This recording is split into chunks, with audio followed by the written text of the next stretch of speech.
বিহারের লক্ষীসরাইয়ে ইন্দ্র দমনেশ্বর মহাদেব মন্দিরেও ভয়াবহ দুর্ঘটনা। অন্তত 7 জন পুণ্যার্থীর মৃত্যু হয়েছে, আহত অন্তত 6 জন। বিদ্যুৎস্পৃষ্ট হয়ে মৃত্যু অভিযোগ পুণ্যার্থীদের। শ্রাবণ মাসের সোমবার উপলক্ষে মন্দিরে জড়ো হয়েছিলেন প্রচুর পুণ্যার্থী। পরপর মৃত্যুর জেরে গোটা মন্দির চত্বরে প্রাণ ভয়ে হুড়োহুড়ি শুরু হয়ে যায়। ধাক্কাধাক্কিতে ব্যারিকেড ভেঙে যায়, বেশ কয়েকজন আহত হয়েছেন। যদিও বিদ্যুৎ স্তম্ভে কোনো বিদ্যুৎ সংযোগ ছিল না বলেই দাবি করেছেন জেলা শাসক।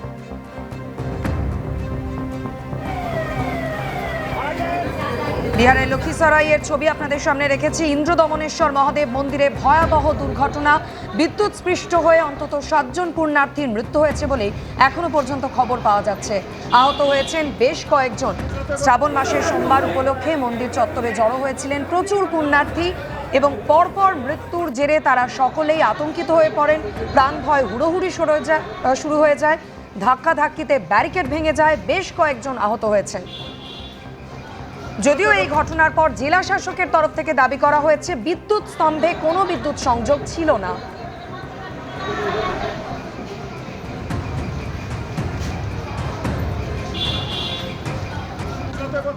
ভোররাতে তারাপীঠের হোটেলে ভয়ঙ্কর অগ্নিকাণ্ড। শুরুতেই ছবিটা আপনাদের দেখায়। ইতিমধ্যেই ঝলসে 6 জনের মৃত্যু হয়েছে। দেখুন, একেবারে কর্নারে 5 তলা একটি বহুতল একটি হোটেল রয়েছে। দেখেই বোঝা যাচ্ছে মেনটেনেন্স যথেষ্ট ভালো। এমনকি দমকল কর্মীরা এমনটাও বলছেন যে অগ্নি নির্বাপন ব্যবস্থা ছিল না এমনটা নয়, কিন্তু দুর্বিপাক কিভাবে দেখুন। সামনে দিয়ে বেরোনোর একটা রাস্তা রয়েছে আর পিছন দিয়ে একটা এমার্জেন্সি এক্সিট যেটা রয়েছে, কিন্তু সেটা তালা বন্ধ ছিল। তাই প্রয়োজনের সময় ভোর রাতে যখন অনুমান করা হচ্ছে যে শর্ট সার্কিট থেকে আগুন লেগেছে, তখন দাউ দাউ করে আগুন জ্বলছে, ঘরের মধ্যে দম বন্ধ করা ধোঁয়া, কিন্তু তা সত্ত্বেও আবাসিকরা তারা পালাতে পারছেন না। কি ভয়ঙ্কর একটা বিপর্যয়ের পরিস্থিতি তৈরি হলো ভাবুন। শ্রাবণ মাস, প্রচুর পুণ্যার্থী রয়েছেন, আর তারই মধ্যে এরকম একটা অসম্ভব একটা পরিস্থিতি তৈরি হলো, যার মধ্যে অস্বাভাবিক ভাবে আটকে পড়লেন ভেতরে একাধিক পুণ্যার্থী। সরাসরি পার্থপ্রতিম ঘোষ আমাদের সঙ্গে রয়েছেন। পার্থ, প্রচুর পুণ্যার্থীর ভিড় রয়েছে, একেবারে প্রাইম লোকেশনই বলা যেতে পারে হোটেল, এবং মেনটেন্ড যথেষ্ট। বাইরে থেকে দেখেই বোঝা যাচ্ছে, দমকল কর্মীরাও বলছেন, কিন্তু তা সত্ত্বেও শেষ রক্ষা হলো না। 6 জনের ঝলসে মৃত্যু।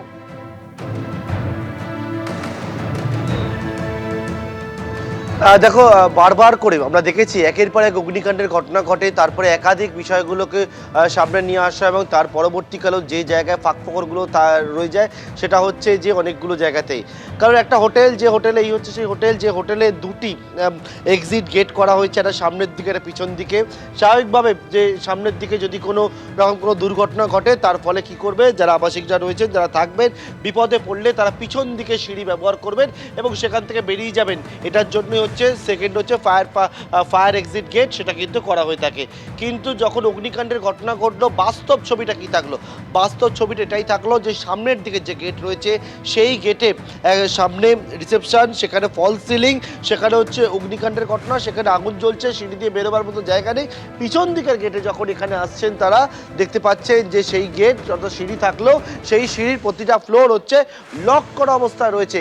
ইতিমধ্যে যেমন আবাসিকরা তারা এই বিষয়টি জানলেন, পাশাপাশি দমকলের তরফ থেকেও সেইটা কিন্তু জানানো হলো। অর্থাৎ এই জায়গায় যে গাফিলতি এবং সেই বিষয়টা কিন্তু আবারও সামনে এলো। ইতিমধ্যে এই যে জায়গা হোটেল, যেটা হচ্ছে একেবারে রাস্তার ধারে, ঠিক তারাপীঠ থানার পাশে, তারাপীঠ মন্দিরের একেবারে পাশেই এই হচ্ছে হোটেল বিদেশিনী হোটেল, এবং সেই হোটেলে প্রচুর রুম রয়েছে। এবং সেখানে যেহেতু শ্রাবণ মাস, এবং সেখানে হচ্ছে অনেকেই আসছিলেন তারাপীঠে, এবং তার পরবর্তীকালে অনেকে এই মুহূর্তে হোটেলের যে পরিস্থিতি সেটা ছেড়ে অনেকে একে একে বেরোচ্ছেন। আমরা ওনাদের সঙ্গে কথা বলেছিলেন, তাদের যে অভিজ্ঞতার কথা সেটা বলছিলেন। পিছন দিকের গেটটা তো দেখালাম, আবারও বলবো সামনের দিকের গেট, এই হচ্ছে সামনের দিকের গেট। পিছন দিকের যে গেট, সেই গেটে সেখানে হচ্ছে তালা বন্ধ অবস্থায় ছিল, সেখান থেকে বেরোতে পারছেন না। সামনের দিকের যে গেট, সেই গেটে বেরোবার মতো পরিস্থিতি নেই, কারণ গেটের একেবারে সামনে ওপর দিকে সেখানে ফল সিলিং, এবং সেখানে হচ্ছে ডান দিকে রিসেপশন, এবং এখানে হচ্ছে অগ্নিকাণ্ডের ঘটনা ঘটায় গেট পুরোপুরি যে এক্সিট রুটটা সেটা বন্ধ হয়ে গেল। এরপরে কি হয়, এরপরে কেউ বলছেন তারা যে বারান্দায়, যেহেতু হাফ গ্রিল দেওয়া ছিল, ফলে অনেকেই এইটা হচ্ছে তাদের সুবিধা হয়েছে। তারা এখান থেকে কেউ কেউ গাছ ধরে এবং গাছ ধরে গাছ বেয়ে নিচে নামেন, কেউ হচ্ছে পিছন দিক থেকে নিজের যে রুম সেই রুমের যখন দরজা খোলে দেখেন যে আগুনের যে তাপ, সেই তাপে একেবারে অসুস্থ হয়ে পড়েন এবং ছজনের এখনও পর্যন্ত মৃত্যুর ঘটনা ঘটেছে। ঝলসে পুড়ে মারা গেছে যে ছবি, ভয়ঙ্কর সেই ছবি দেখা যাচ্ছে যে রুমগুলোর মধ্যে কী রকমভাবে একেবারে ঝলসানো অবস্থায় রয়েছে। এবং এই জায়গায় পুলিশের এসডিপিও থেকে শুরু করে অ্যাডিশনাল এসপিরা তারা এসছেন এবং তারা এসে সমস্ত বিষয়টা একেবারে, যেহেতু পাশেই তারাপীঠ থানার সঙ্গে সঙ্গে চলে আসে এবং দমকলও চলে আসে। দমকলের তরফ থেকে বলা হচ্ছে 5:20 নাগাদ তাদেরকে ইনফর্ম করা হয় এবং ইতিমধ্যে দমকল এবং পুলিশ তারা একসঙ্গে কথা বলছেন। এই যে হোটেল, সেই হোটেলের চারদিকে সম্পূর্ণভাবে ঘিরে রাখা রয়েছে। কী পরিস্থিতির মধ্যে ফায়ার ব্রিগেড পড়েছিল, কী অবস্থা দেখেছিল তারা, সেই বিষয়টা দেখছেন। আমরা দেখলাম যে এখানে আবাসিকরা তারা বলছেন যে ফায়ারের কোনো ঘটনা ঘটলে তারা অনেকে ঘুমাচ্ছিলেন, যে ফায়ার অ্যালার্ম বাজবে, অর্থাৎ একটা যখন অগ্নিকাণ্ডের ঘটনা ঘটলো সেই আগুন ছড়াতে তো বেশ কিছুটা সময় লাগে, ফলে ফায়ার অ্যালার্ম বাজলে তারা কী হয়, সতর্ক হয়ে যায়। সতর্ক হয়ে গেলে কী হবে, তারা বেরোবার চেষ্টা করতে পারেন, কিন্তু সেই ফায়ার অ্যালার্ম যারা আবাসিকরা বলছেন, তারা বলছেন কেউ ফায়ার অ্যালার্ম কোনো শব্দ তারা শুনতে পায়নি। তারা বলছেন যে তারা যখন দেখেন যে একেবারে আগুন গোটা হোটেলটাকে গ্রাস করে নিয়েছে, এক হচ্ছে আগুনের লেলিহান শিখার নিচের দিকে রয়েছে এবং ধোঁয়া একবারে ভরে গেছে। এবং আমরা দেখেছিলাম স্টিফেন কোর্টের ঘটনা, তোমার মনে আছে, যারা সেখানে ছিলেন তারা যে ছাদের দিকে ওঠার চেষ্টা করছিলেন, যে ছাদের দিকে উঠে সেখানে বাঁচার জন্য, কিন্তু সেই ছাদের সিঁড়ির দরজা বন্ধ ছিল। তারপরেও এখানেও দেখলাম যে ফায়ারের জন্য যে এক্সিটের জন্য যে সিঁড়ি রয়েছে সেখানে কী হয়, সেখানে যে লক করা অবস্থা রয়েছে সেই সমস্ত ফ্লোরের দরজাগুলো, অর্থাৎ বারবার। আর এই যে ঘটনাগুলো ঘটার পরবর্তীকালে অনেকগুলো বিষয়কে সামনে উঠে আসে, তারপরেও দেখা যাচ্ছে যে অনেকগুলো জায়গায় যে গাফিলতি থাকে সেই গাফিলতিগুলোই সামনে চলে আসে।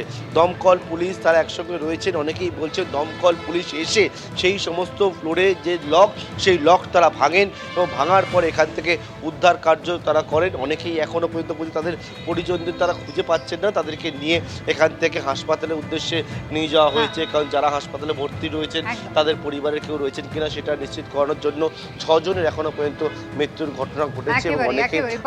পার্থ, তুমি আমাদের সঙ্গে থাকো। পরিজনদের এখনো অনেকেই খুঁজে পাওয়া যাচ্ছে না, যে যেমন অবস্থায় ছিলেন সেই অবস্থাতেই আপাতত হোটেল ছেড়ে আবাসিকরা তারা বেরিয়ে যাচ্ছেন। কি বলছেন তারা, দেখুন।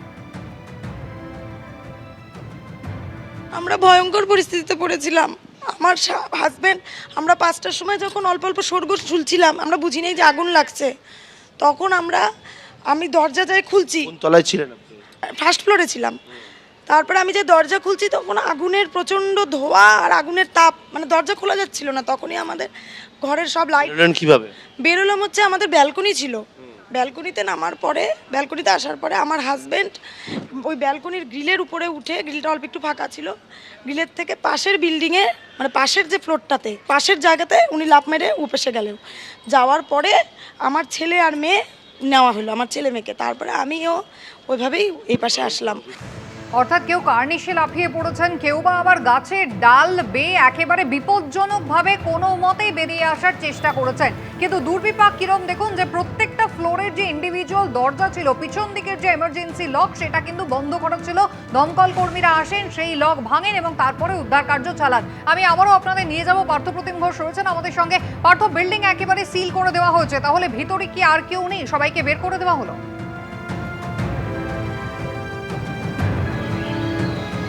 দেখো, ভিতরে আর কেউ আটকে নেই, সম্পূর্ণভাবে সমস্ত যে ঘরগুলো ছিল সেই ঘরগুলোতে গিয়ে পুলিশ এবং দমকল একসঙ্গে যৌথভাবে গিয়ে তারা দেখেছেন এবং দেখার পরে নিশ্চিত হয়েছেন যে ভেতরে কেউ আটকে নেই। অনেকগুলো ঘর লকড অবস্থায় তারা দেখতে পেয়েছিলেন, সেই সমস্ত ঘরে একেবারে লক ভেঙে তারা ভেতরে প্রবেশ করে তারা যখন নিশ্চিত হয়েছেন যে ভেতরে কেউ আটকে নেই, পুরো বিল্ডিংটাকে বর্তমানে সিল্ড করা অবস্থা রয়েছে। কারণ এখানে ফরেন্সিক আসবে, ফরেন্সিক এক্সামিনেশন হবে, কীভাবে অগ্নিকাণ্ডের ঘটনা ঘটলো, যা কোনো গাফিলতি ছিল কি না, বা থাকলে সেটা কি ছিল, এই অনেকগুলো বিষয় তো স্বাভাবিকভাবে একটা ঘটনা ঘটলে তদন্তের জন্য থাকে এবং সেই জন্য সেই মতো কিন্তু এখানে বর্তমানে পুরো যে হোটেল বিল্ডিংটাকে সেটাকে সিল্ড করা হয়েছে। পুলিশ দমকল তারা এখনও পর্যন্ত রয়েছে এবং বিদ্যুৎ সংযোগ ব্যবস্থা সেটা আগেই বিচ্ছিন্ন করে দেওয়া হয় এবং এই জায়গায় কিভাবে আগুন লাগলো সেটা পরবর্তীকালে তদন্ত উঠে আসবে। কিন্তু এই আগুন লাগার পরবর্তীকালে যেটা সবথেকে দুঃখজনক বিষয় হচ্ছে সেটা 6 জনের মানুষ যারা হচ্ছেন একবারে এসেছিলেন, এখানে ঘুরতে এসেছিলেন, কেউ হচ্ছেন তারা এসে পরিবার পরিজনদের নিয়ে তারা হচ্ছে 6 জনের প্রাণ হারিয়েছেন।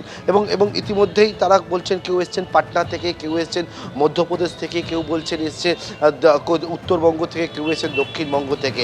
পরিবার পরিজন ছোট বাচ্চাদের নিয়ে এসে যে পরিস্থিতির মধ্যে তারা পড়ে, হোটেলের মধ্যে যে ভয়ঙ্কর পরিস্থিতির মধ্যে পড়ে, যে অভিজ্ঞতার মধ্যে পড়ে, তাদের চোখে মুখে সেই আতঙ্কের ছাপ স্পষ্ট।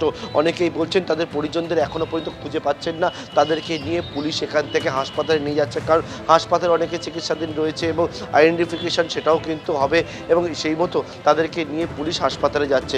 পুলিশ দমকল তারা একসঙ্গে এখানে রয়েছেন এবং থেকে এখানে যে পরিস্থিতি যাতে স্বাভাবিক থাকে সেই বিষয়ে দেখা হচ্ছে। তারাপীঠে একবারে মন্দিরের পাশে, তারাপীঠ থানার ঠিক পাশেই এই হোটেল বিদেশিনী।